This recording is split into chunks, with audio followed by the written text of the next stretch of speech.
அண்ணே 100 கிராம் உள்ளி தாங்கோ. டேய் அண்ணா 100 கிராம் உள்ளி ஏறா. போறேன்.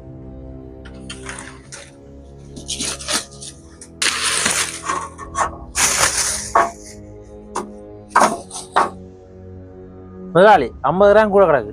உள்ளிய முழுசா போடாம உடைச்சிட்டுனாரு. சரியா.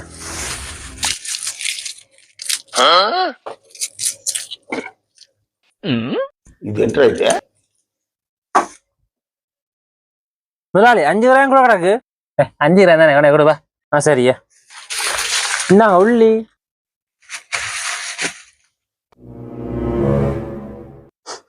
என்ன உள்ளி வளமையோட வாசமா கிடக்கு? நல்ல உள்ளி, அதான் நல்ல வாசமா கிடக்கு.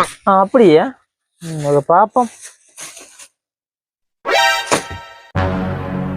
நான் வெங்காயம் தாரன், அதையும் முடிச்சுட்டாங்க. என்ன கடையில வேற எதுவுமே இதை பார்த்துட்டு கதைய அடே அறிவு இருக்கா உனக்கு? உடைச்சிட்டு கோடு கொடுத்துருக்க. கோடு கொடுக்குறா.